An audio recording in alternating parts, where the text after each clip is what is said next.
Winter in the Kingdom of the North never came quietly. It did not knock on windows, did not settle on rooftops as soft snow, and did not decorate the city with white silence. It burst in like an enemy who had long been holding an axe behind his back. First the glass grew cold, then the buckets by the wells cracked. Then in the mornings, people began to be found in houses who simply had not woken up, and every year the same thing repeated. The authorities said it was a harsh but ordinary winter, while people silently burned everything that could burn. Door frames, old chairs, bookshelves, sometimes other people's hopes. Luan, the blacksmith's apprentice, knew this winter better than his own reflection. He was 17 and he already looked older, hands covered in burns, shoulders slightly crooked, a cautious gaze as if he was always waiting for a blow. He grew up in the lower quarter of the capital, where winter was not a season but an annual sentence. His master, the old blacksmith Weir, liked to repeat, "Iron does not lie. If it is red, it means it is still alive. If it is black, it means it has burned out." Luan listened and nodded, but thought about something else. About how many people simply burn out every winter. This year the cold was especially cruel. It came early, even before the autumn taxes were collected, and struck at once at the villages, the warehouses, the poor quarters. In the homes of the rich, stone hearths burned. Among the nobility, magical braziers. For everyone else, fingers cracked, joints broke, and a cough began that after a week turned into silence. The blacksmith's apprentice quickly learned the price of cold. Not in words, but on his skin. In the very first week, Luan burned his palms when he pulled a blank for a noble order out of the furnace.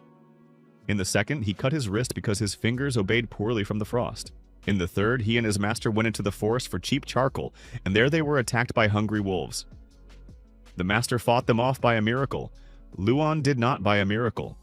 He remembered only the crunch of snow under his feet, the smell of iron, his own breath instantly turning into steam, and the wolf that leaped onto his left arm. Its fangs went across his forearm as if across a soft leather strap. Luan managed to shove a torch under its jaws. The flame flared up, the beast jumped back, but not before leaving a deep torn stripe on his arm. The scar remained for life. Back then he did not yet know that losing the use of his hand was not the worst thing about that winter. The worst thing happened 2 weeks later. The village of his childhood died out in one night. Not all of it, but almost. 3 neighbor children with whom he had once run through the ravines did not live to see dawn. Old Rima, who sold hot stew by the bridge, was sitting on a bench in the morning as if she had simply fallen asleep, and only later did everyone see the blue on her lips. Even the blacksmith's helper Kais, a cheerful strong man with an eternal smile, fell ill with a fever and never got up again. Luan stood on the snow watching as they were carried away on the common cart and felt not tears but emptiness. Then he noticed that he could not fully clench his left hand. His fingers obeyed poorly as if the cold had crawled into his bones and stayed there forever. And it was then that something inside him cracked. Not rage, not bitterness, determination. Not the kind boys have after the first blow of fate. Not showy, not loud. Quiet, heavy, stubborn, like an anvil. He understood that if winter killed people every year, then one had to not accept it, but fight it.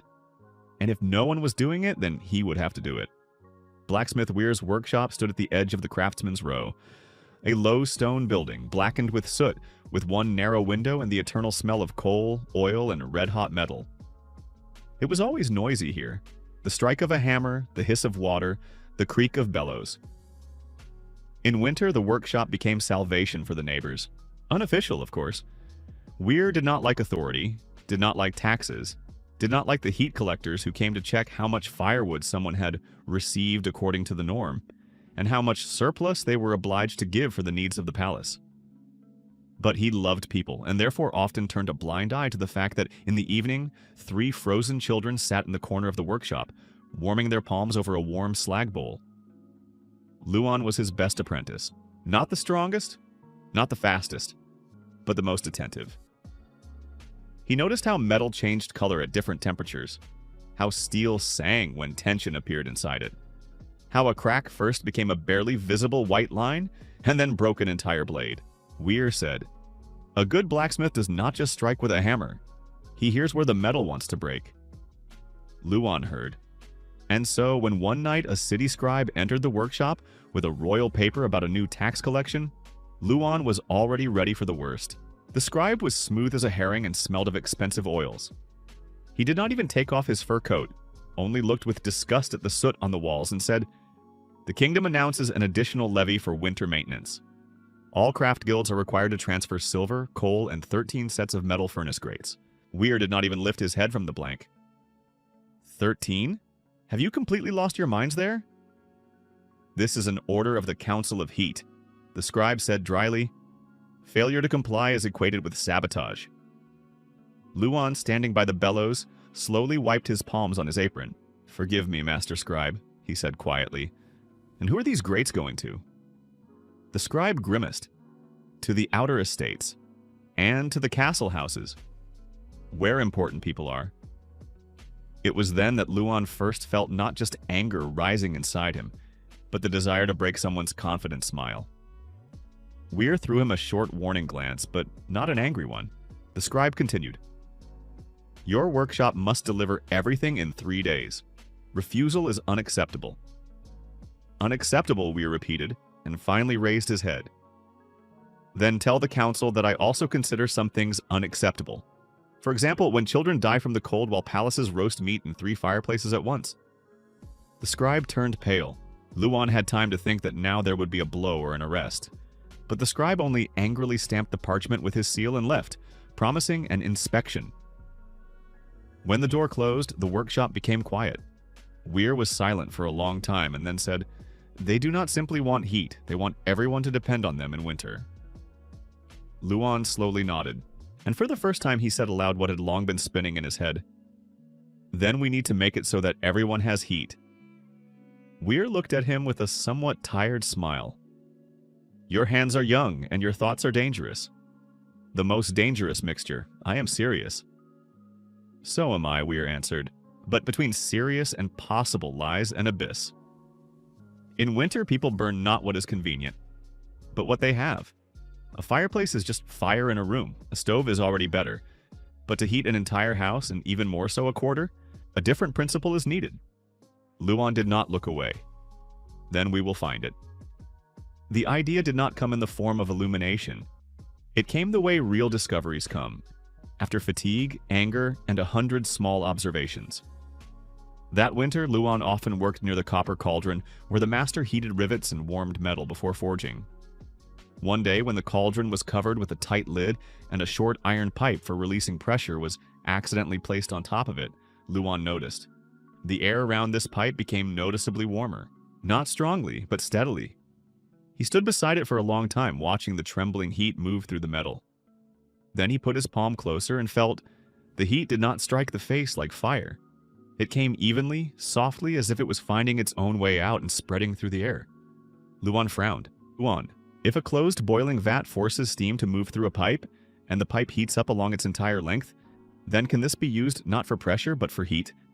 He began to think, draw in coal dust, sketch with a stick on the floor. If one did not make one open brazier, but a closed boiler with water? If it were placed over a constant fire?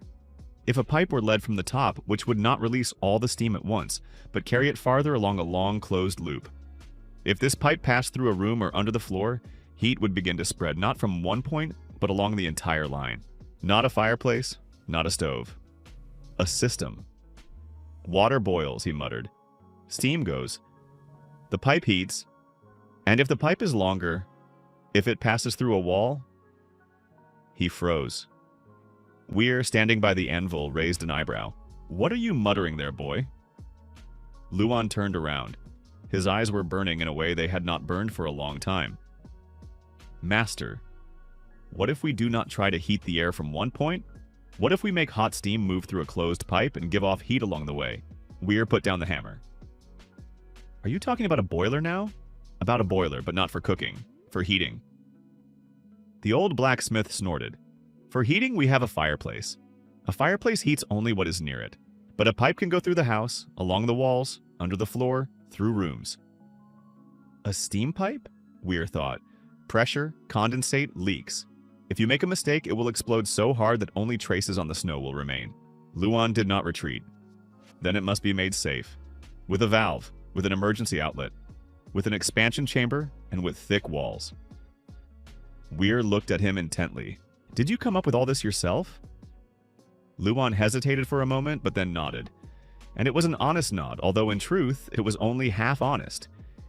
He did not know the terms, did not know the calculations, but he knew the principle. And that was enough to begin.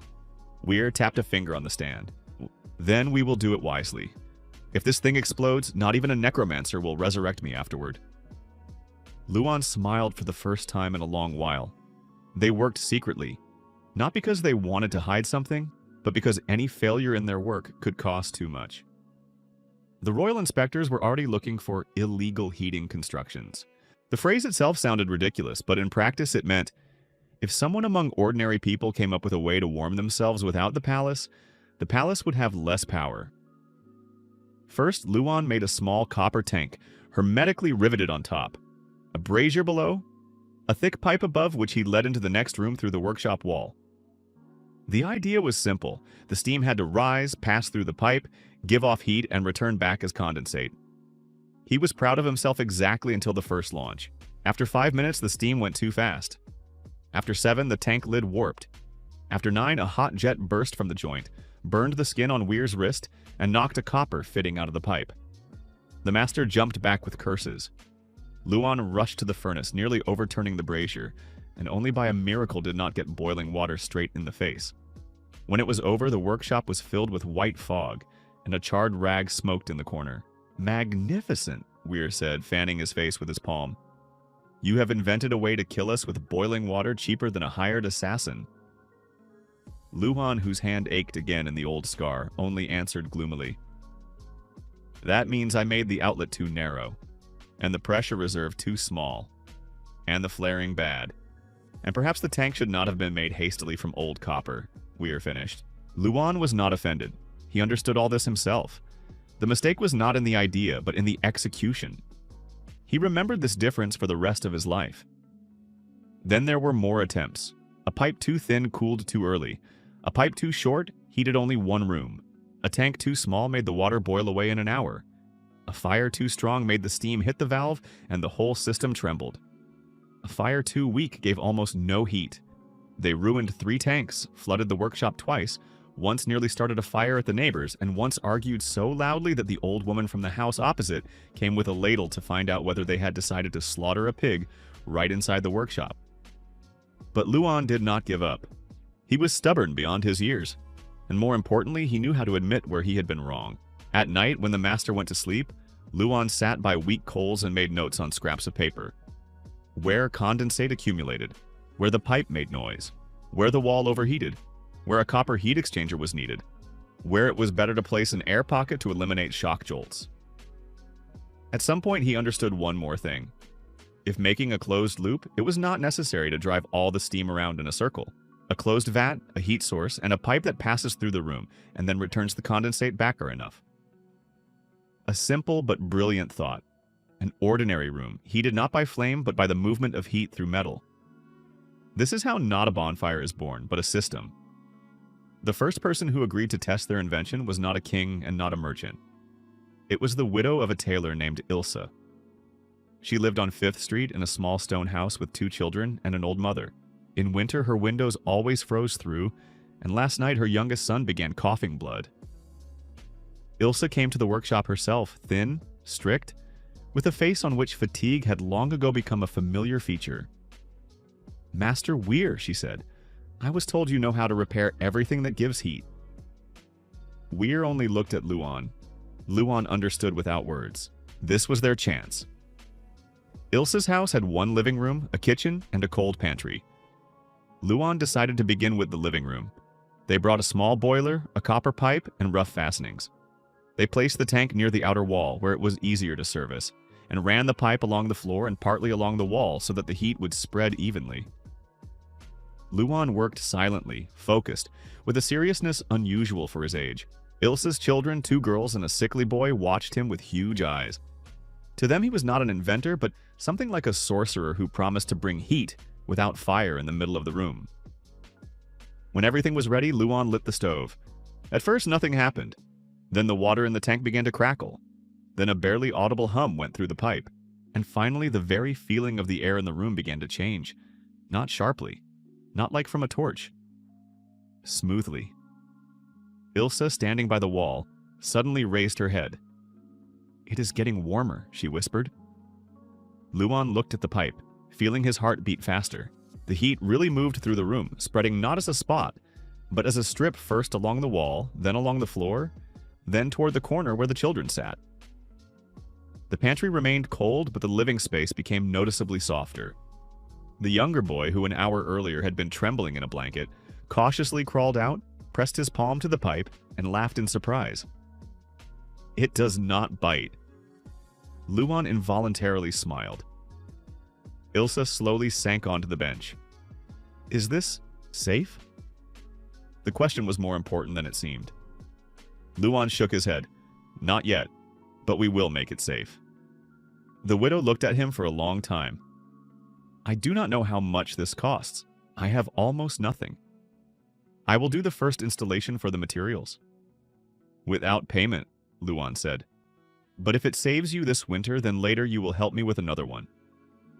"Another one?" He nodded. "I need to test this on several more houses." Ilsa was silent for a few seconds and then, unexpectedly even to herself, said, "Then do it. If this thing works, I will pray to your hammer."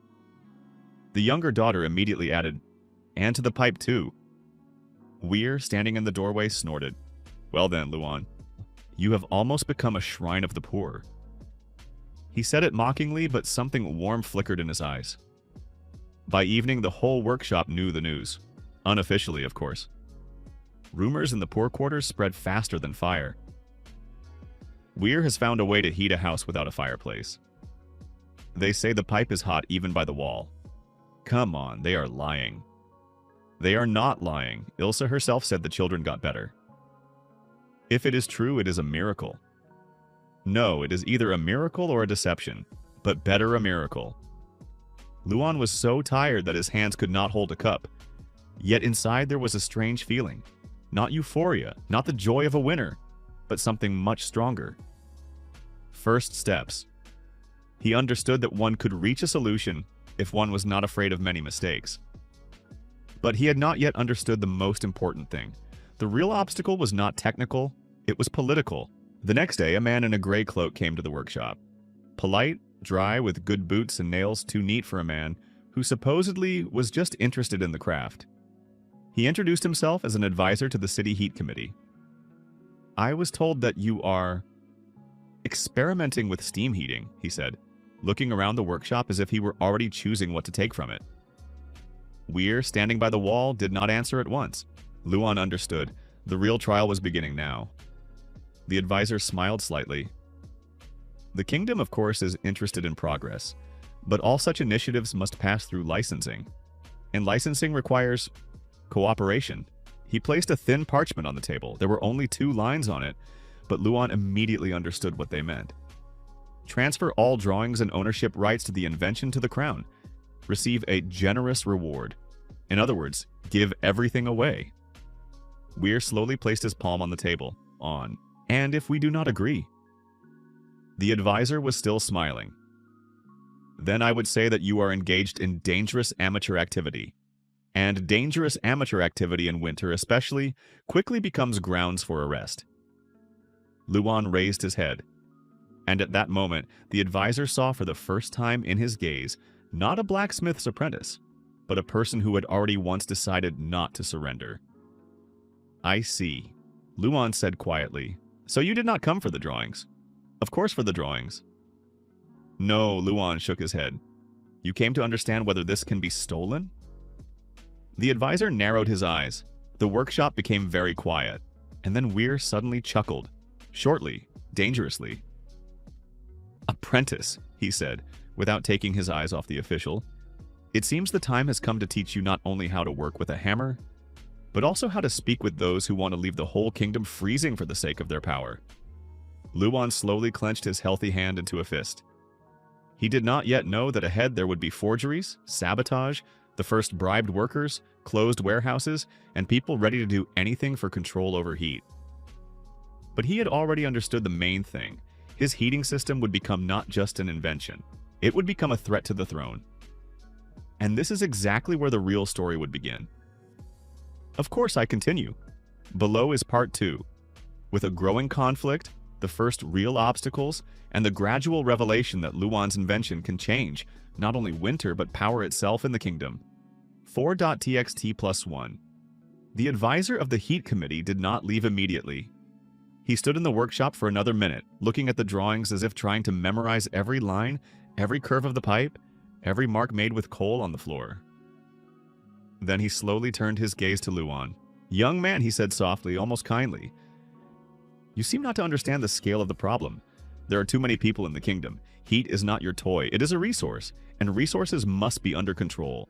Luan stood beside the anvil, not lowering his gaze. "Are people also a resource?" he asked. The advisor smiled thinly. "People are part of order."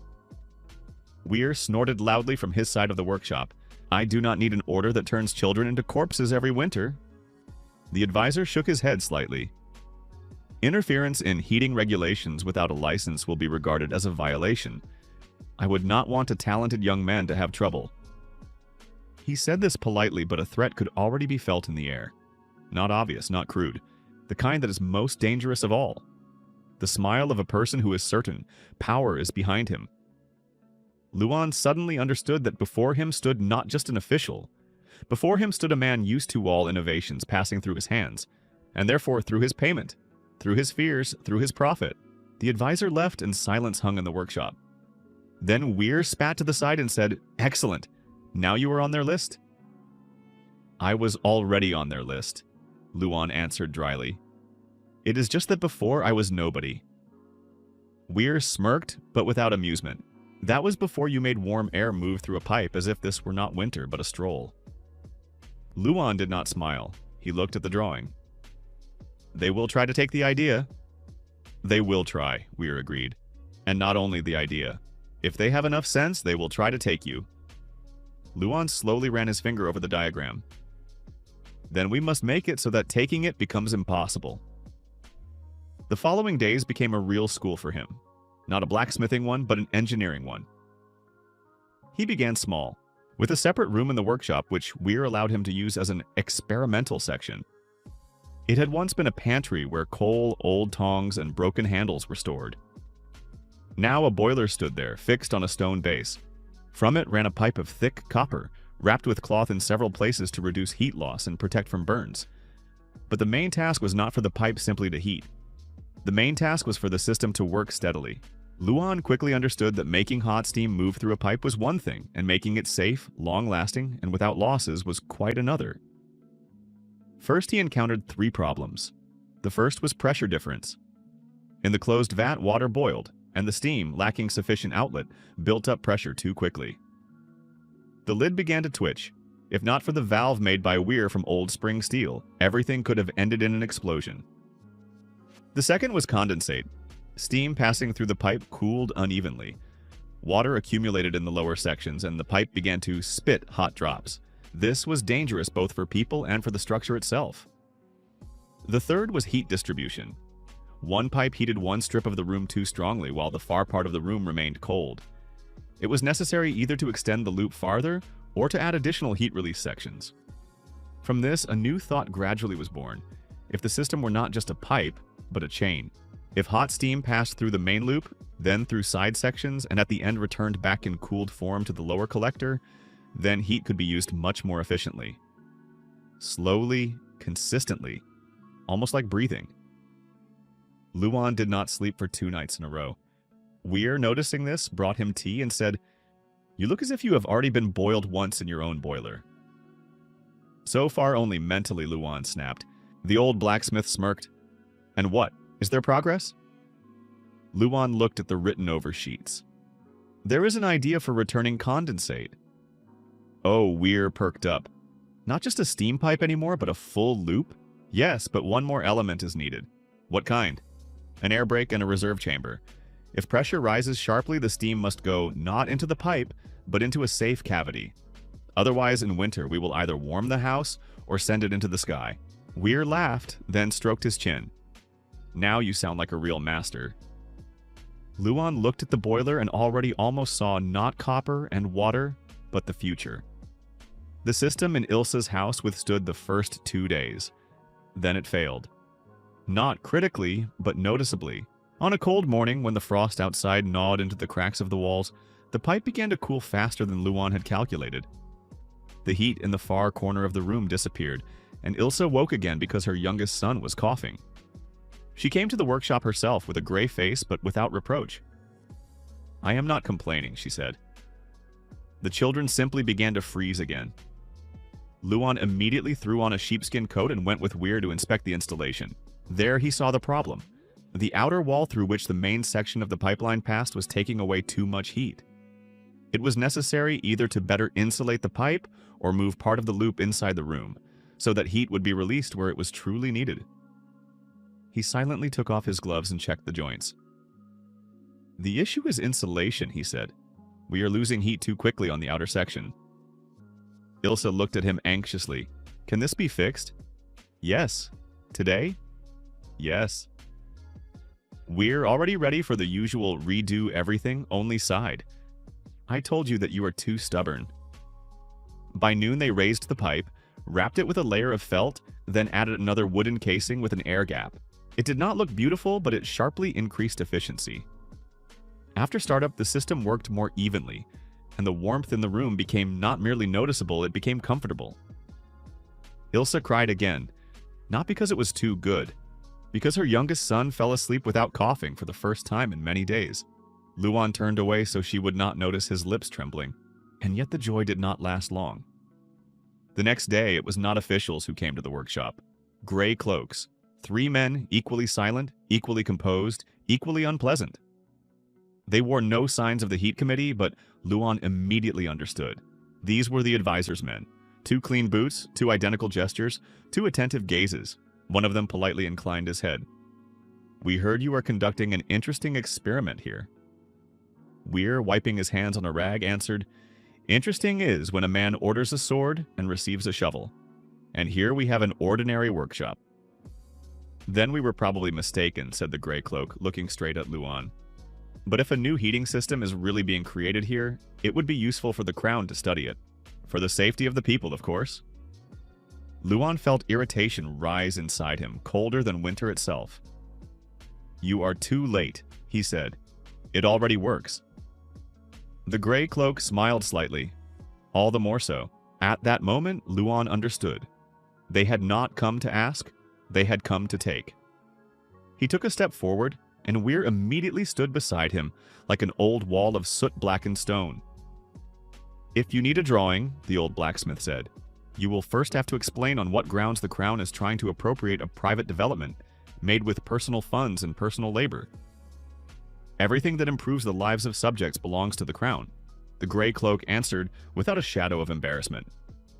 It was at that very moment that a knock sounded outside. Not at the door, at the windows. Someone threw a stone at the glass, then another one. Shouts were heard outside. "Look, that is the very same steam house. They have warmth inside. They are hiding it." Luan stepped out to the threshold and saw that a crowd had already gathered in front of the workshop. Several neighbors, 2 craftsmen, boys, and 3 well-dressed people he had never seen before. One of them shouted something loudly. "The Council of Heat says this experiment is unsafe. They are using someone else's system. If it explodes, children will die." Luan understood everything at once. It was a setup. Clumsy, crude, but effective enough. First throw fear into the people, then offer protection, then take for oneself the right to decide who gets warm and who does not. And all of it under the guise of care. Weir cursed quietly. "There is your counsel." Luan looked at the crowd and felt everything inside grow cold. He had only wanted to give people heat, and received a war. He did not start arguing, did not start shouting. He did something else. He opened the door, showed the room, and said evenly so that everyone could hear, "Come in, look, touch, check. If you find a mistake, point it out. But if you have come simply to frighten people, say so at once." The crowd fell silent for a moment. The 3 gray cloaks exchanged glances. One of them entered first. He began to examine the boiler, the pipe, the joints, the heat insulation. Then he brought his palm to the metal section and raised his eyebrows in surprise. "The temperature is stable," he said. "But is it dangerous?" someone shouted from the street. Luan pointed at the valve. "Here is the pressure release. Here is the reserve chamber. Here is the condensate return. If the fire is stronger, the system does not explode, but simply releases excess steam. If the pipe cools, heat returns to the loop. If you want, I will explain in more detail. He spoke calmly, and therefore people involuntarily listened. A boy from the crowd was the first to squeeze inside.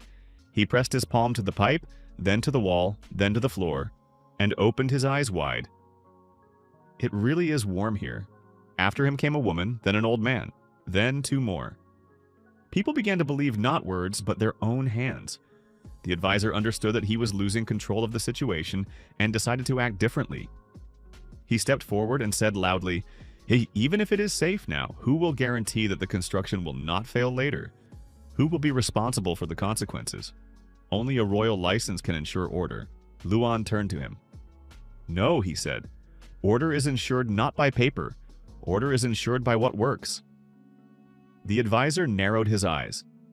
"You are very insolent for a blacksmith's apprentice, and you are too confident that fear is law."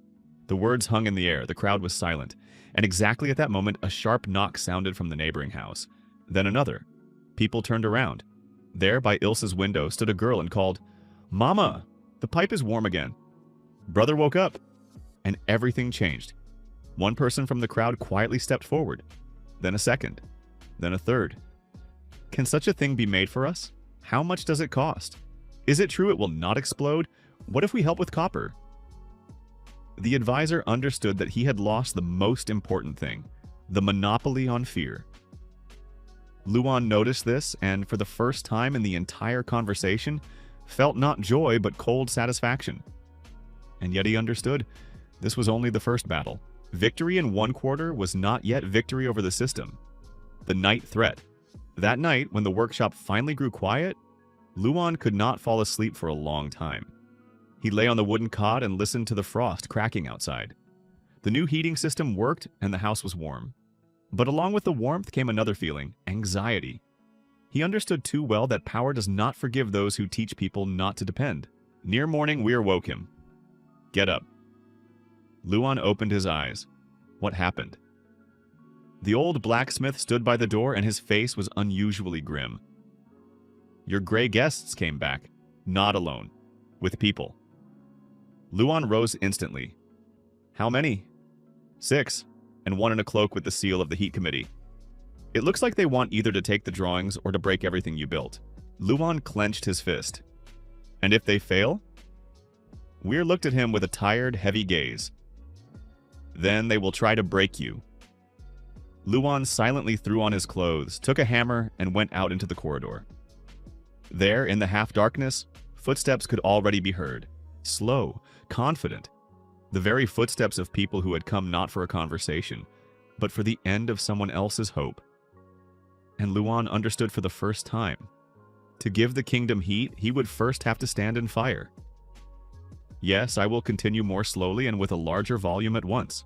The footsteps behind the door sounded even and heavy, as if the people outside were not in a hurry at all. Luan stood in the corridor of the workshop, clutching a hammer, and listened to the snow creaking under boots. Weir silently stood beside him, shoulder to shoulder, as if they were not a blacksmith and an apprentice, but two old soldiers before the final line. Behind their backs in the room, the boiler hissed quietly, and steady warmth was already moving through the copper pipes, still small but stubborn, like the first bonfire in a blizzard. Outside, someone knocked on the door without waiting for an answer. "Open up," said a male voice. "By order of the royal supervision." Luan looked at Weir. "Do not open until I say so," the old man answered quietly. "These are not guests. This is a test of weakness." They knocked on the door again, harder now. Then dry laughter rang out. "We have the right to enter. You are hiding an unregistered construction." Luan slowly exhaled and stepped toward the door. He was not going to hide. Too much had already been put at stake. Ilsa, the children, the neighbors, this entire barely assembled system that, for the first time in many long years, gave people not a promise, but heat. Beside him, Weir took a heavy poker, and in the corner of the workshop a chain rang thinly. It was one of the fastening hooks, which had a slight looseness, shifting by itself from the vibration. Luan moved the bolt aside. 5 people stood on the threshold. 3 in gray cloaks, already familiar, and 2 city guards in winter helmets. Behind them were several more people, not in uniform, but with identical wooden clubs in their hands. All their faces were equally tense, as if they had been told in advance that inside was not a workshop, but an infectious outbreak.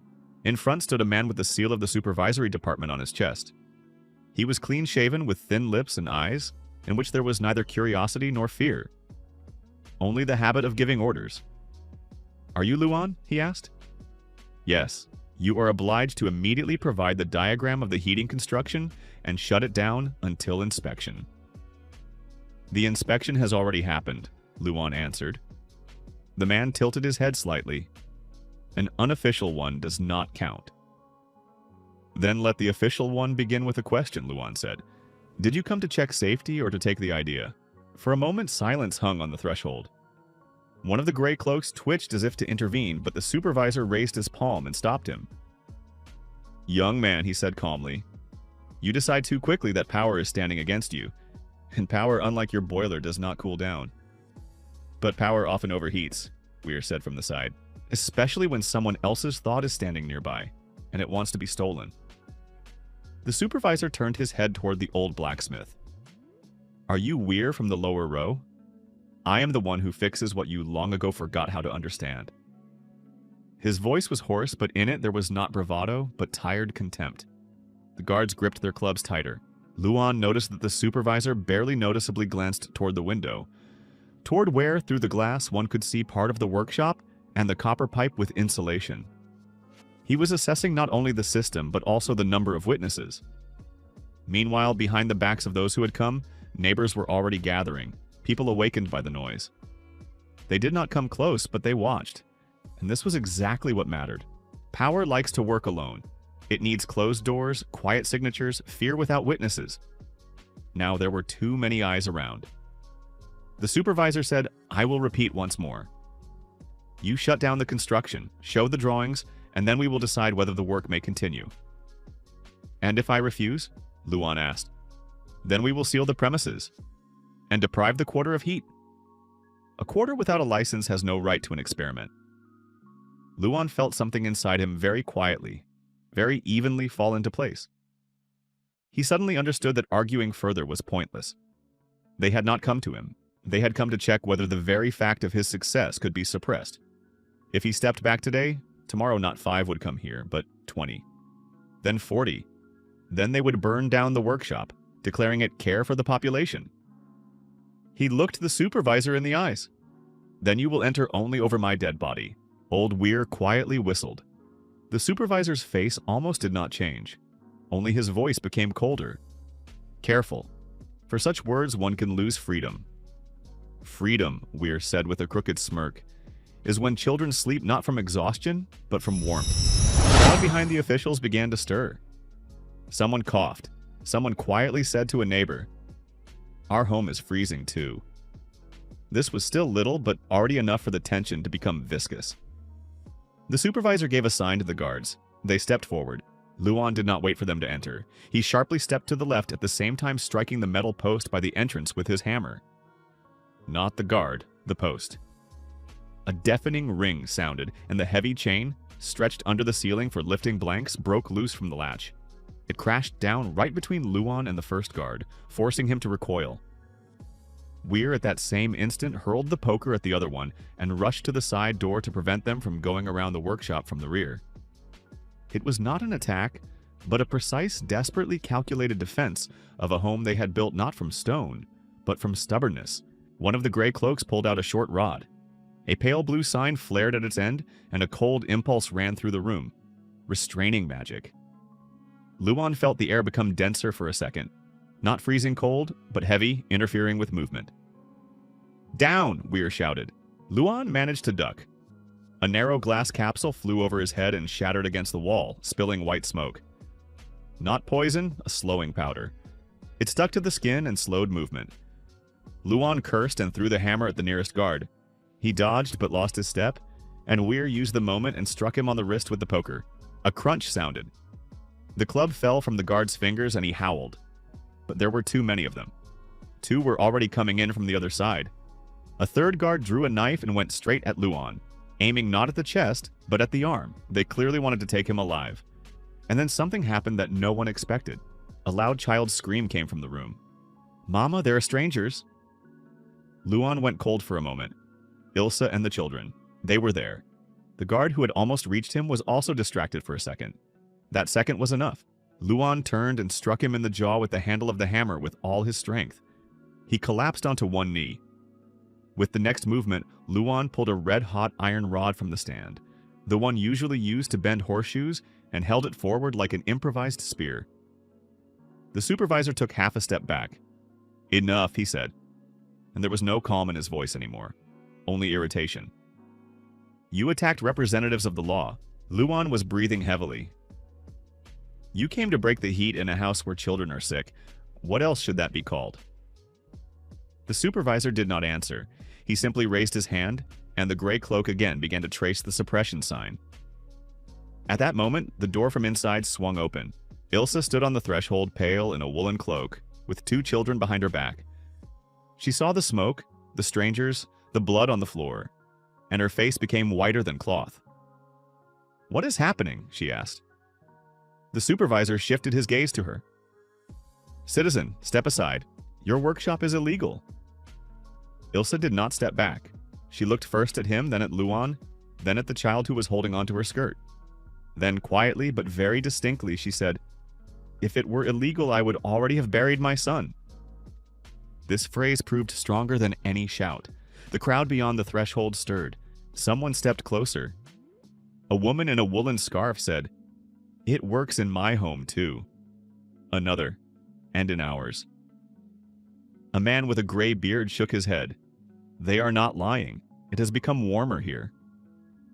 Luan saw something like anxiety flicker in the supervisor's eyes for the first time, not because the system was dangerous, but because people had begun to confirm its value themselves.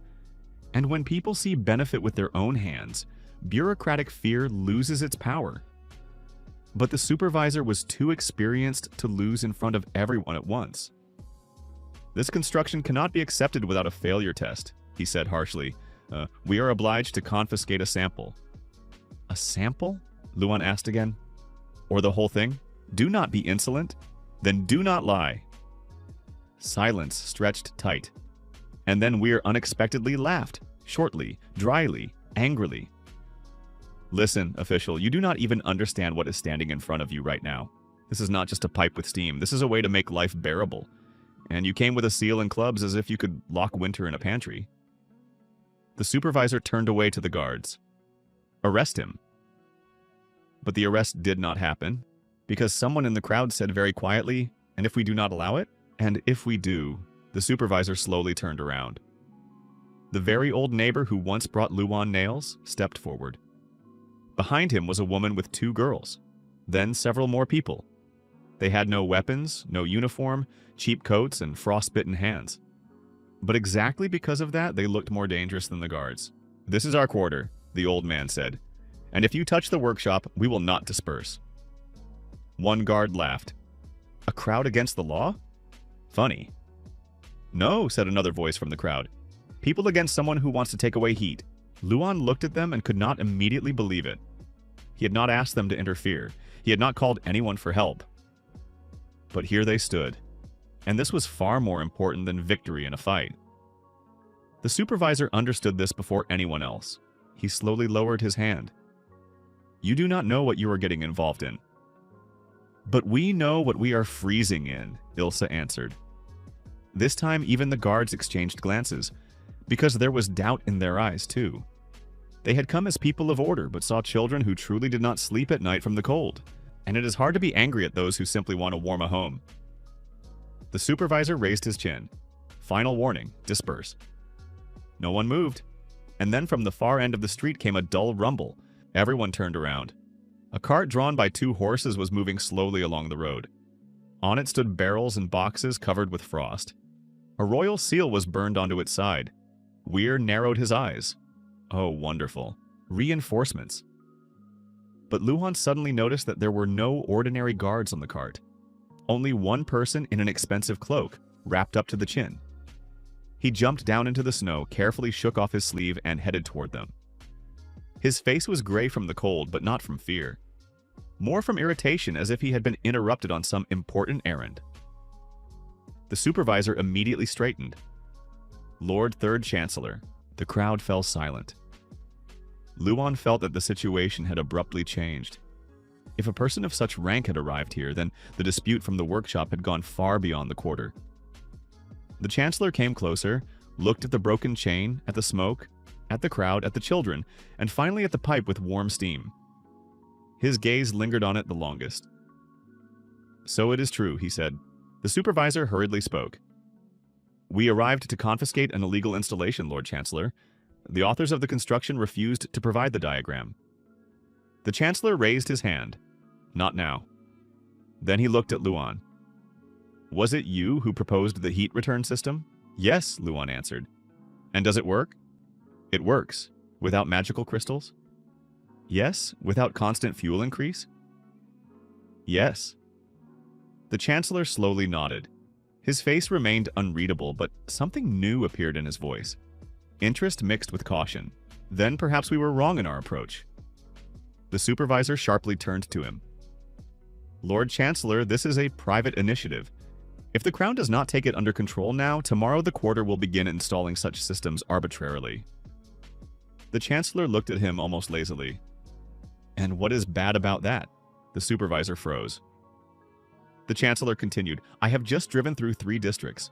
In 2, the stoves are cold. In 1, children are coughing as if they will cough up their lungs. And you came to the man who gave them heat with the intention of sealing everything?" He spoke quietly, but every word struck more precisely than a hammer. The supervisor turned pale. "Our task is safety." "Safety," the Chancellor interrupted, "is when the people do not die because you failed to prepare a paper in time." Then he turned to Luan. "And yet, young master, you must understand. If this device really is so effective, it cannot be left without supervision." Luan did not answer immediately. He saw where everything was going. The Chancellor was not his ally. He was simply smart enough to understand. Burning the discovery was foolish. It was far more profitable to appropriate it carefully. "I understand," Luan said. "Good. But I will not give the drawing to those who came to break it with a club." The Chancellor smiled slightly. "And if the Crown offers protection and a workshop? Then I will think about it." The supervisor flared up. "Lord Chancellor, you cannot—" "I can," the man said dryly. "And you, it seems, no longer can." The rest of the night passed in a strange, tense half-silence. The guards were recalled. The gray cloaks disappeared as quickly as they had appeared. Before leaving, the supervisor threw Luan such a look that it was clear. This was not the end. But neither was it victory over him, just a temporary retreat. Stay. The Chancellor, on the contrary, stayed. He entered the workshop, inspected the device, asked for the drawings to be brought, then twice asked the same question about the safety of the valve and the condensate loop. He was not stupid. He truly wanted to understand how workable this was. And when Luan patiently explained everything for the first time in the entire conversation, the Chancellor began to look at him not as a craftsman, but as a person capable of changing an entire fuel market. Finally, he said, "Tomorrow morning I will send a commission. Not a supervisory one, a technical one. If the system is confirmed, you will receive a temporary license for a demonstration quarter." Weir snorted. Temporary, generous. The Chancellor paid him no attention. "But there is a condition." Luan raised his eyes. "What condition?" "You will not sell the drawing to private homes without approval, at least until we understand how this will affect the coal tax, wood distribution, and the supply of the northern districts." Luan understood at once this was not only care. This was fear of losing control over the market. "If you want a monopoly," he said, "call it that honestly." The Chancellor looked directly at him. "I do not want a monopoly. I want the kingdom not to fall apart when the old suppliers begin lobbying for supply disruptions. If your system really allows dependence on the northern mines to be reduced, do you think their owners will be happy?" Luan remained silent, because the answer was already clear. The Chancellor added, "You are not the first to bring convenience into the world, but sometimes convenience is more dangerous than a sword, especially if it changes what the powerful live on." With these words, he left, leaving behind not a solution but a new, subtler threat. When the door closed behind the last person, the workshop seemed to exhale. Ilsa tiredly leaned against the doorframe. The children were already asleep on the bench, pressed against each other. Weir silently sat on a stool and looked into the fire in the boiler for a long time. Luan stood by the window and watched as a pale winter morning began above the rooftops. The snow in the rays of dawn glittered as if the whole world were made of squeezed light. Ilsa was the first to break the silence. Will they come back? Luan did not lie. Yes. Will they take everything? They will try. And what will you do? He looked at the pipe through which the warm breath of the boiler now moved slowly. Then at the sleeping children. Then at Weir. Make the system better, he said, and faster, so they do not have time to strangle it. Weir snorted. Finally, a normal answer. Ilsa wiped her eyes and smiled weakly. Then I will bring more blankets, and ask the neighbors to help insulate the walls. Luan nodded. He understood that that night he had not simply protected the workshop. He had done something more. He had shown people that heat did not have to be begged for. It could be built with their own hands, together. And this was exactly what was most dangerous for those who were used to controlling cold like a weapon.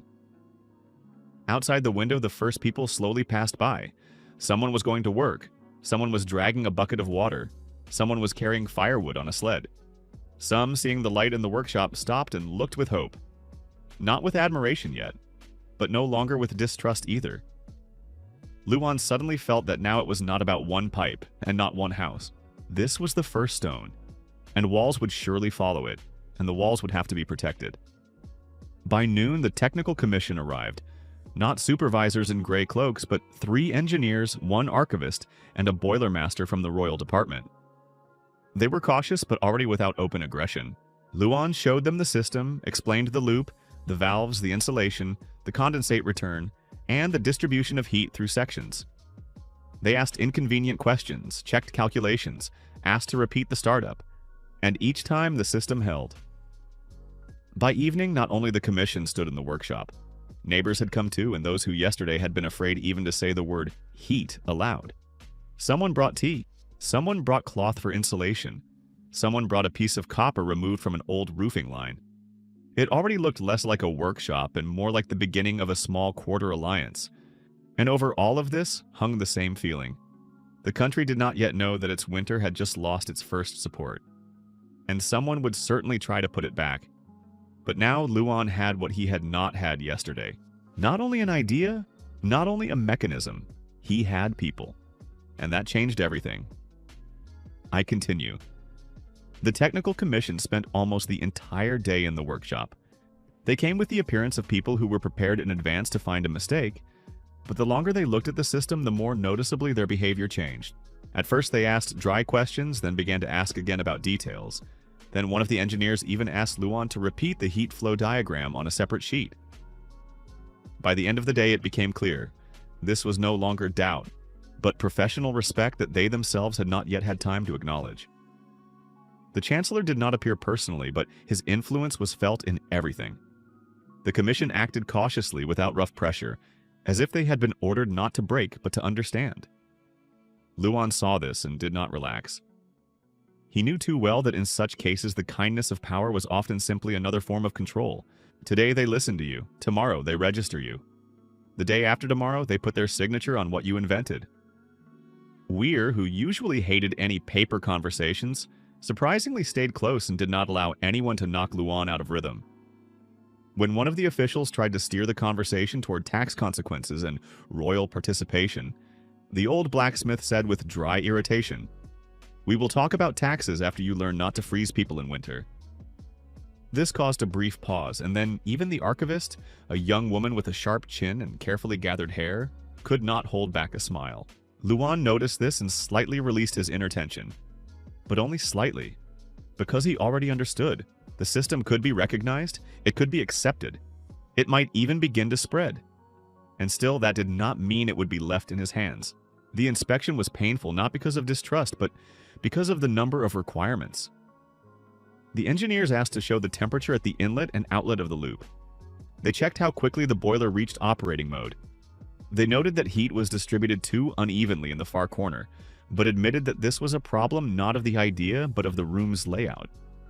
The archivist separately recorded every measurement, every signature, every correction. Luan understood that if even one figure was officially fixed, it would later be difficult to distort it. This was his first small victory.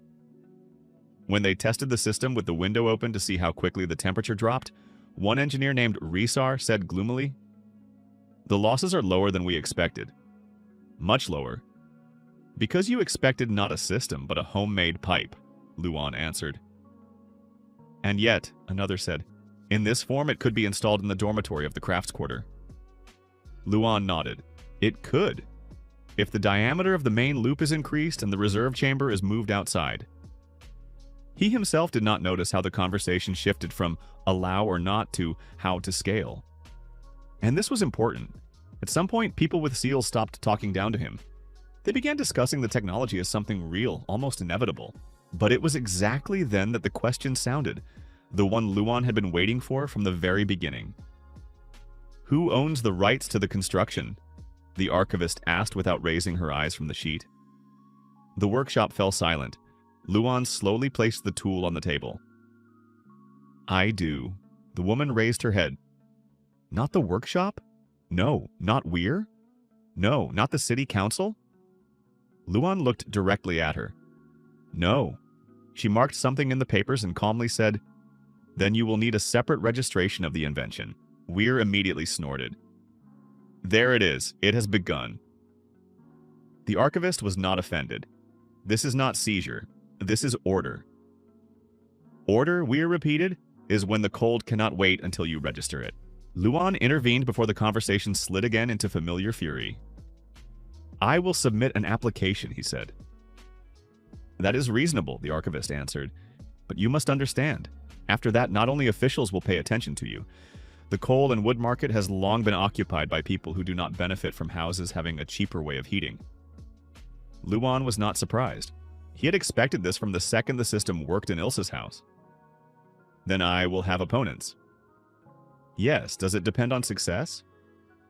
"On scale," she said. "If you limit yourself to one quarter, it will be considered a local innovation. If you begin installing the system in several districts, resistance will begin." Resar, the engineer with a short mustache, added, "And the resistance will not only be official." Luan understood that they were telling him almost openly. There would be attempts at bribery, pressure, sabotage, perhaps burned warehouses, perhaps false accusations, perhaps something worse. He did not ask why the commission was telling him this specifically. It was already clear. They had already seen that he was not just a craftsman, but a person who could think faster than fear. The next day, new people came to the workshop. Not officials, not guards, not gray cloaks. Representatives of the neighboring quarter came. First two carpenters, then a woman who owned a cloth shop, then the senior locksmith from the northern workshops. All of them had heard about Ilsa's warm house, about the children no longer coughing at night, and wanted to understand whether the same could be done for them. They came not for the drawings as prey, but as people who cared. Luan showed them the working unit, explained the principle of steam movement, told them why the condensate return and mainline insulation were important. They listened very attentively like students, but they had another expression too, gratitude mixed with hope. The woman with the cloth, named Marna, quietly said, "2 old people live in our house. If this really works, we will be able to survive this winter." Luan nodded. "It will work if it is done properly. And if improperly, then the boiler will heat not people, but walls." Marna smirked and looked at him very seriously. "Then teach us properly." This was no longer just an appeal. It was a request for the transfer of knowledge. Luan felt that right now his project was ceasing to be his personal matter. It was turning into a craft network, into a small movement for survival. And there was something dangerous in this for those who were used to monopolistically distributing heat, coal, and fear. Weir, who had been watching what was happening, came closer to him and said quietly, "If you start teaching others, they will leak your method. Be ready for that, I know." "And you will continue anyway?" Luan looked at the people by the boiler. "If I do not continue, they will freeze." The old blacksmith was silent for a long time, and then only snorted. "You are a stubborn boy." "You say that as an insult," Luan dryly noted. "No," Weir answered, "as the best thing you have." 3 days after the commission's visit, a new messenger came to the workshop. He was not from the heat committee and not from the supervisors. Dressed expensively with soft boots and a thin ring on his finger, he represented that very coal market they had been warned about. He had a smiling voice, smooth movements, and 2 calm eyes, the eyes of a man who had come to buy if he could not steal. "Mr. Luan?" he asked, inclining his head slightly. "Allow me to congratulate you. Your system has made an impression." "And what do you want?" Weir asked at once. The messenger smiled. "Reasonable cooperation. Our enterprises are ready to finance mass production of components. In return, we would like to receive the exclusive right to supply fuel for your heating loop." Luan looked at him and immediately understood the trap. It was beautifully packaged strangulation. If he agreed, the heating would remain, but dependence on the coal houses would not disappear. Instead of selling heating stoves directly, they would sell you the right to continue using what you had created. "No," Luan said. The messenger was not even surprised. "You probably want to hear a more profitable figure. I want to hear why you think I need your consent." The messenger continued smiling. "Because without our supply network, you will not be able to expand. I will." More slowly. "But I will." The messenger's smile did not falter. "Then perhaps we can discuss other forms of influence. For example, who will finance your materials? Who will approve quarter permits? Who will protect the workshop if accidental fires begin around it?" He pronounced the last word so softly that it sounded more frightening than a direct threat. Luan understood. This was the real power of the city. Not swords and not seals, but the ability to make it so that any new undertaking of yours accidentally does not survive until morning. Weir stepped forward. "Get out." The messenger looked at him with almost lazy regret. "Old man, I am offering profit, and you behave as if I brought the plague." "The plague also likes to talk about profit," Weir answered. Luan did not waste time on arguments. He simply took a folder with calculations from the table and placed it before the messenger. "Tell your masters this. I do not sell them the rights to heat. Then you will lose support. Let it be. And protection. Then we will protect ourselves." The messenger smiled a little wider, but now it was already a cold smile. "You are too young to understand how the city works." Luan raised his voice for the first time in the conversation. "And you are too used to the city not being able to live without you." This time the smile vanished from the messenger's face almost instantly. He silently took the folder, bowed slightly, and left, without slamming the door, without raising his voice. And that was the worst of all, because such a person does not threaten in the moment. He remembers. On the 3rd day, official confirmation of registration arrived. Not a full license, but the temporary status of pilot public heating solution. The wording was long and boring, like all royal documents. But the essence was important. The workshop was not being closed. The system was not being confiscated. Luan received the right to continue work in one demonstration quarter under the supervision of the Technical Commission. This was not a victory in the pure sense, but it was far more important. It was legal existence. Weir, after reading the paper, did not say a word for a long time. Then suddenly he said, "I hate it when they manage to be reasonable." Luan almost smiled. "So do I." However, he did not allow himself to rejoice too soon, because paper is only a shield until the first crack. He urgently needed to solve 2 things: expanding the system without losses and protection from sabotage. He began with the technical solution. The drawings again lay on the table. Luan understood that one system for one house was already proof. But if he wanted to hold support against the pressure of the coal houses, he needed a more universal module.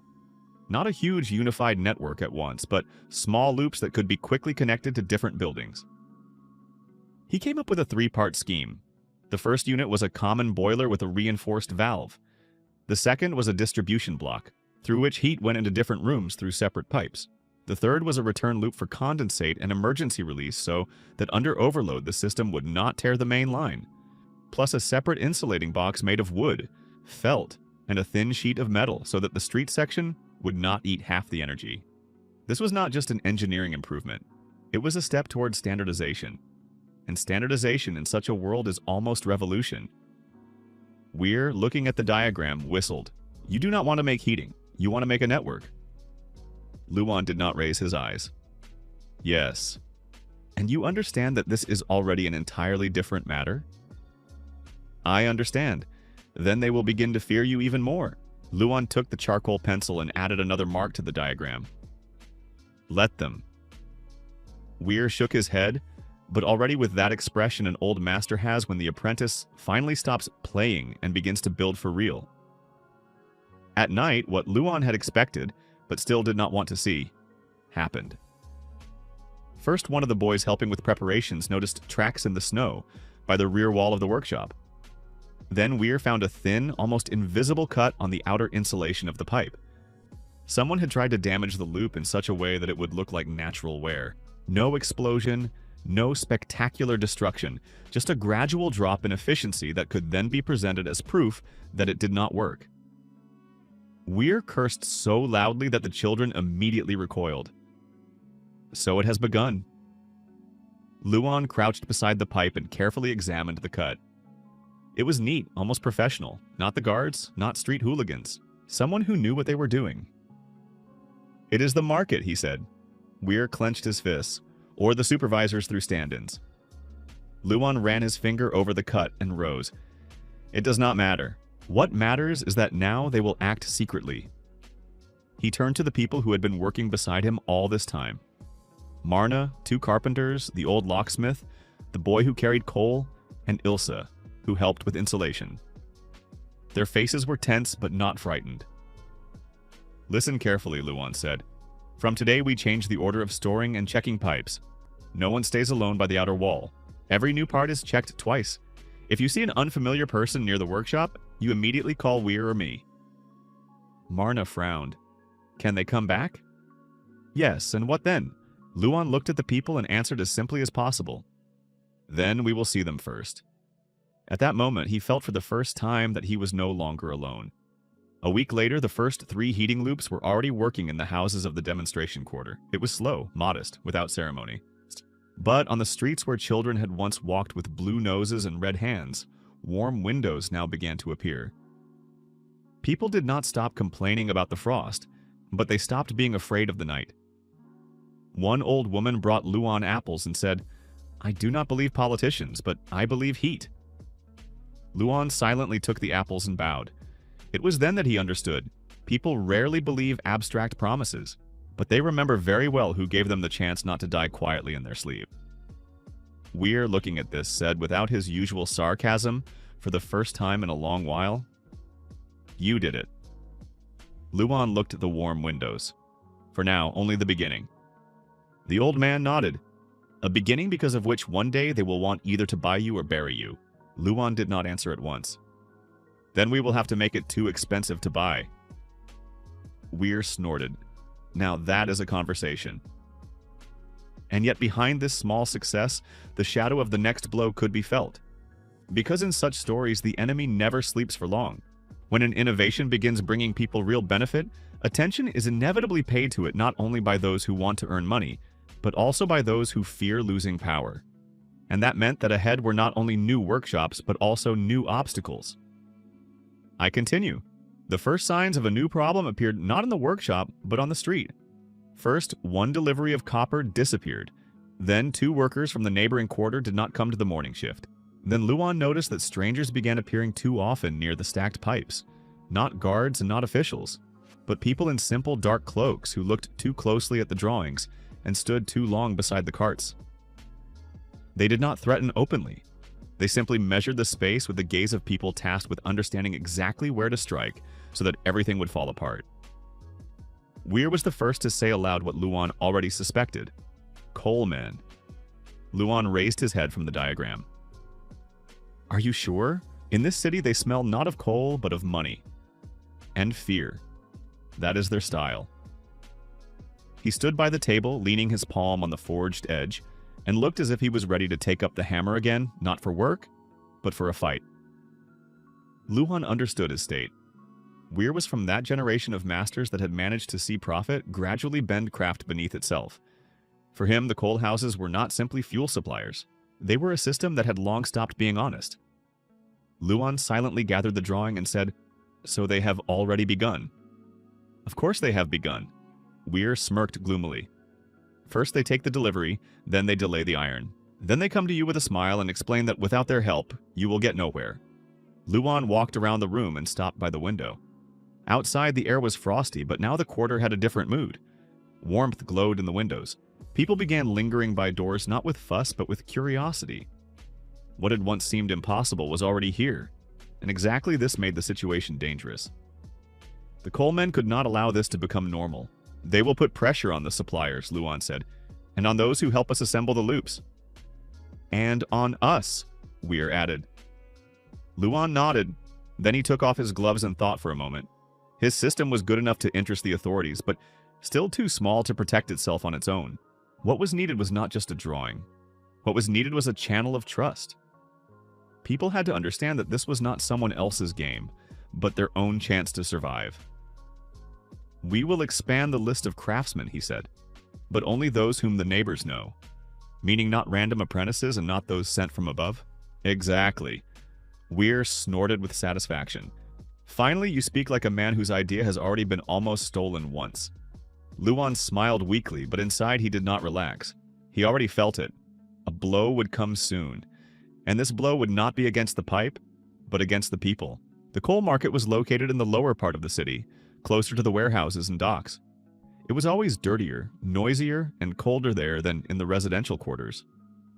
Black dust covered the roofs of the shops. Sellers stood with hands reddened by the wind, and carts brought sacks of coal almost without stopping. It was there that Luan and Weir appeared 2 days after the first signs of sabotage. They needed to understand who was cutting off the copper supplies. And almost immediately it became clear the issue was not the goods themselves. The issue was distribution. At the warehouse gate stood 2 people in expensive fur cloaks. Not guards, not merchants in the usual sense. They spoke with the manager as if they had owned the place for a long time already. When Luan approached, one of them, tall with smoothly combed hair and a narrow face, turned his gaze to him. So this is the inventor? The manager, rubbing his hands, nodded awkwardly. Yes, sir. That is him. The man in the fur cloak inclined his head slightly. Curious. Luan stopped a few steps away. What do we owe the honor to? The man smiled with the corner of his mouth. My name is Oren. I represent the House of Northern Coal. We have heard that you want to build heating systems without our materials. Weir quietly muttered under his breath. So the carriers of the smell have arrived. Luan did not look away. I want to build working systems. I can buy materials from anyone. Oren slowly clasped his fingers behind his back. In theory, yes. In practice, no. All quality copper for the next 2 months has already been allocated. Luan immediately understood that this was a lie. Not too crude to be laughable, but confident enough to be presented as the state of the market. And you came to tell me this personally? We came to offer help, Oren answered. There was no aggression in his voice, only the smooth confidence of a man used to turning any problem into a contract. Help with what? Luan asked. With scaling, with supplies, with protection from sabotage. Weir gave a short laugh. Funny. Oren looked at him with polite coldness. If you allow me, I will continue. The House of Northern Coal is ready to provide you with materials, people, and warehouse space. In exchange, we want participation in the project and the right of priority sale of heating modules to those quarters where our coal is already used. Luan did not answer at once. Too obvious a trap. Too familiar a formula. Help on the outside, dependence on the inside. If he agreed, then after a couple of months, all the houses would believe that the heating had been built, thanks to the coal house.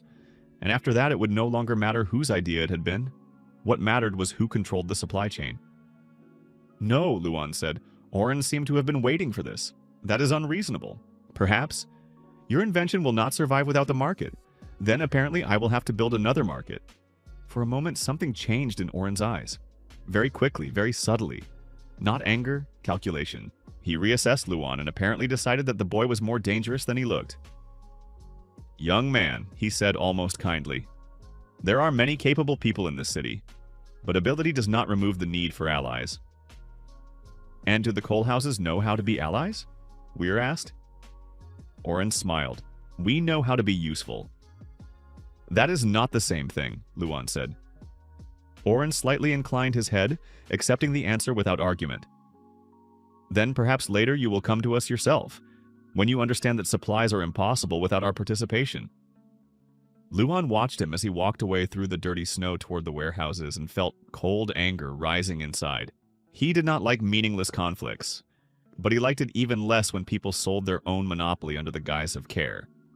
The problem with the copper was uncovered in the evening. One of the workers brought a cart with partially cut sheets intended for distribution boxes.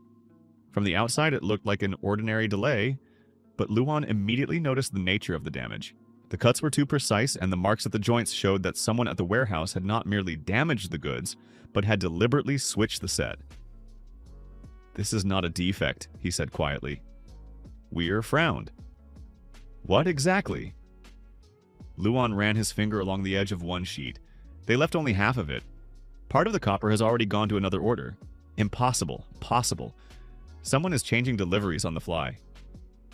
He stood up and sharply asked the cart driver, "Who prepared the invoices?" The man shivered in fear. "I do not know. We were told to reload part of the goods onto another warehouse." The seal was correct. Luan quickly understood the scheme. Not direct theft, but redistribution through forged permits. Less noise, fewer traces, fewer reasons for an official investigation. "Where was the seal from?" Weir asked. The cart driver hesitated, then forced out, "Through an intermediary. From the coal house." The workshop became completely quiet for a second. This was no longer a threat, it was an attack on the supply chain. And if it was not stopped now, projects in several houses would stop by themselves. Luan looked at the map of the quarter, at the piled pipes, at the list of future connections, at the people who had already put their strength into this. He understood that now, it was not simply the market working against him. A whole structure was working against him, one that knew how to apply pressure without shouting. "We need to go higher," he said. Weir raised an eyebrow. "Higher is where?" Luan slowly folded the map. To the person who signed their access to the warehouses. The chancery greeted them with cold stone and long corridors. There was no wind there, as at the market. But it was much colder. Because within these walls, winter was not nature, but a principle. At first, the secretary at the entrance wanted not to let them in. Then, after seeing the temporary license and the commission's signature, reluctantly reported that they would be received in an hour. Luan and Weir spent this time on a bench in a side hall, where portraits of former advisors hung. Each had the same serious faces and the same dead eyes. "I hate places like this," Weir muttered. Luan remained silent. He also disliked this silence. It was not empty, but learned. The silence of a room where words are spoken only so that one can later refer to a signature. When they were finally called in, a young administrator named Levon was sitting behind the desk. Too neat, too clean, with thin fingers and a quick gaze.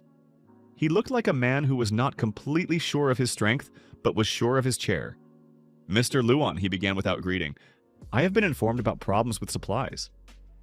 "That is exactly why we are here," Luan said. "Who gives the coal house the right to change our orders?" Levin made a small pause. "Temporary logistics measures. Demand in the city is unstable. Materials are redistributed in the interest of general order." Weir snorted. The interest of general order very conveniently coincided with the interests of the coal house. Levon looked at him without expression. "Threats to the supplies of heating modules may lead to the disruption of a public project. We cannot allow chaos." Luan leaned forward. "Then why did you not stop the substitution at the warehouse?" "I did not say there was one. We have samples and the cart driver's signatures. Signatures can be forged. Then check the seal. Seals can be forged too." For a second, Luan felt irritation so sharp that it became almost funny. Before him sat a man who was not protecting order, but hiding someone else's scheme behind endless maybes. "You are closing your eyes to sabotage," he said directly. Levin placed his fingers on the table. "I make sure that royal structures do not conflict with one another." "So the coal house is your structure?" For a moment, Levin remained still. Then he answered, "The coal house is a useful partner." Luan understood everything completely. It was not necessarily that Levon himself took bribes. Perhaps he was simply afraid to touch those who fed half the city. But fear and participation look almost the same in the end. "So you will not help," Luan said. "I will help within the procedure." Weir stood up, not hiding his contempt. Procedure is when winter has already arrived and you are still looking for the right form for a piece of paper. Levan did not answer. Luan rose after him. Then remember one thing, he said calmly. If you do not stop the substitution, we will begin publishing all our accounts and all delays by quarter. People should know who is leaving them without heat. Levan raised his eyebrow slightly. That already looks like pressure. No, Luan said. That is defense. They left the chancery with the feeling that they had achieved nothing. And yet Luan no longer felt defeated. Because although Levan had not helped, he now knew that pressure from above existed, and that meant it was possible to strike not only from below, but also at reputation. The next morning, a notice board appeared by the workshop, an ordinary wooden panel on which the list of orders had previously been posted. Now Luan personally nailed to it a sheet with 3 columns: supply, date, status. In the first column, the order for copper and insulation. In the second, the promised date. In the third, the actual receipt. The first 2 lines filled immediately, the third later. Then he added another table, the number of people who had received a warm module, the number of houses where children had stopped coughing, the number of repair requests. At first, people around looked cautiously, then more and more often stopped and read. It was a simple solution, almost crude, but very strong. When information goes out onto the street, it becomes harder to manipulate it. Weir, seeing the board, only shook his head. You are exposing them to the light. Yes, and they do not like that. Too bad for them. By noon, a crowd had already gathered by the board. People saw which supplies had been delayed and who was indirectly responsible. Some began to curse, others brought spare materials. Still others offered their help in assembling the loop. And then Luan understood. Transparency works better than any propaganda. As soon as people saw the scheme, they themselves became part of the defense. But exactly this made him even more dangerous to his opponents. Oren came in the evening, without an entourage, without demonstrative guards, only him and one silent assistant. He stood by the notice board, reading the figures, and his face was unreadable. You are building yourself an audience very quickly, he said at last. Luan did not raise his head from the fastening screw, and you are turning supplies into a tool of pressure very quickly. Oren smiled slightly. I did not come to argue, I came to warn you. Luan stopped. About what?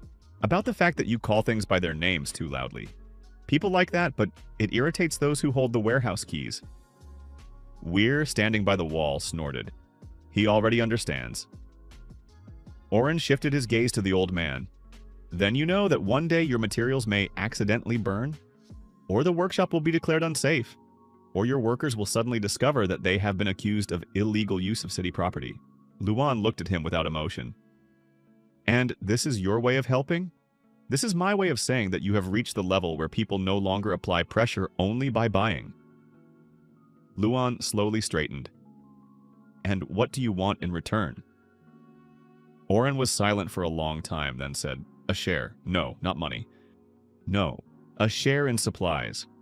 We are ready to provide you with copper at a fixed price if you stop publishing data that compromises our warehouses. Luan understood at once.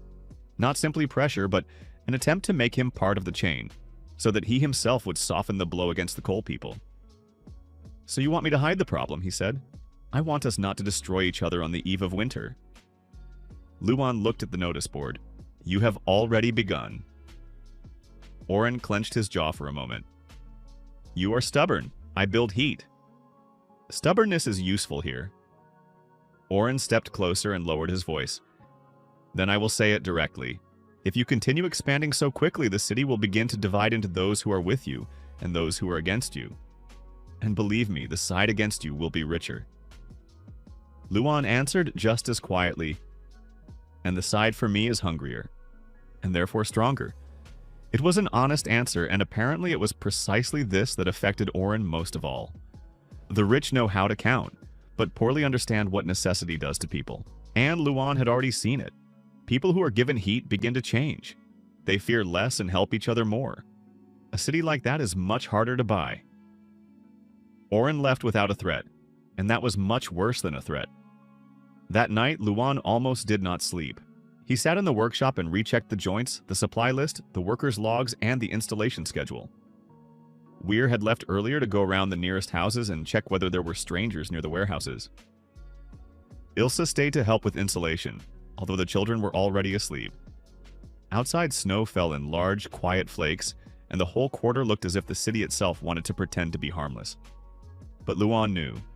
If the coal people decided to strike, they would not make noise. They would strike where it hurt most. Perhaps at the children. Perhaps at the supplies. Perhaps at the documents. Or at his very name. When he had almost finished checking, the workshop door quietly opened. A boy courier entered, breathless and pale. "Mr. Luan?" He breathed out. "At the warehouse gates, there are people." Luan rose instantly. "What people?" The courier swallowed. "I do not know, but they are saying that all your pipes are dangerous, and that tonight there will be an inspection with sealing."